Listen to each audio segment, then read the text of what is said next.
everyone, so I'm just coming on to talk about the Aurora, also known as the Northern Lights.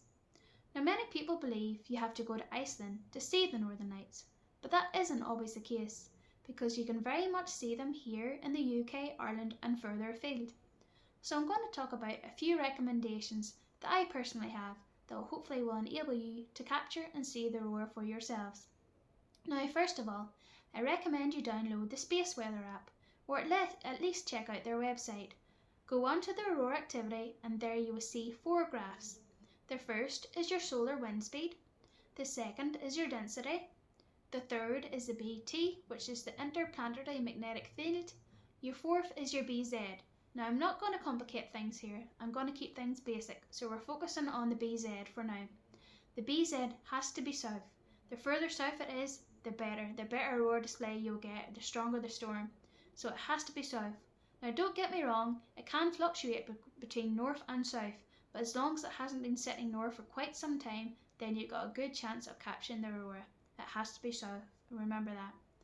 Second of all, make sure you check the weather forecast. Make sure you've got clear skies, or at least clear skies coming in. So personally, you can capture the aurora through the gaps of the cloud. However, I feel it kind of ruins it with the cloud. It kind of ruins your experience of enjoying the aurora, and it ruins your images if you want to capture it. So clearer skies, the better. Thirdly, I recommend you allow yourself to get dark adapted. But what I mean by that is go out to a dark location, away from lights, away from the house, turn your car headlights out, just get out of the car and take in the beautiful night sky, looking north obviously. Look north and allow your eyes to adapt for about 10 to 15 minutes. Try not to look at your phone because that will ruin your dark adaptation. Now once you've done that, and once your eyes are dark adapted, you should start to see what we call the aurora glow, a milky glow. It kind of looks like quite milky. That in fact is the green glow of the aurora. Now if you're lucky, you will start to see the beams if you get an outburst, and what I mean by that is the pillars and the streaks going up into the sky. Now you should start to see it faintly, pinks and reds if it's a good strong storm, but you will not see it to the same standard as this.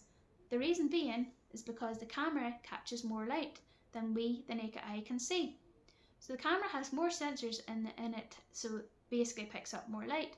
So if you want to capture the aurora for your phone or your camera, I recommend you have a good ISO. Now my ISO is usually around 3200 and the shutter speed is usually between 10 and maybe 25 seconds, but your ISO has to be high. Keep an eye on that and your shutter speed. So if you have them factors in, then you've got a good chance of capturing the aurora. Make sure your image is in focus and you can change your focus on your lens, your manual lens, or just make sure your image is good and sharp as well. So there's a couple of factors that I would like to talk about, about how to capture the aurora for yourselves. Now, if you have any questions about how to capture, or if any other factors that you want to know, don't be afraid to message me and don't be afraid to comment below because I'll be gladly happy to answer them. We're getting closer to the solar maximum now, so the aurora display should hopefully start to get stronger and more prominent and more better.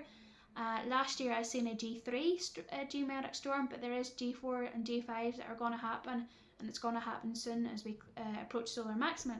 So I'm looking forward to that, and social media is very much out there now, and a lot of people are starting to capture the aurora for themselves and want to capture it because they see a lot of images going about. So I'm glad to see such interest in the aurora now, and yeah, so if you have any questions, don't be afraid to message me and I'll be glad enough to answer them. So thank you for watching, and hopefully this helped you a wee bit, and yeah, here's some aurora pictures that I've taken over the years and I hope that you enjoy them. See you soon.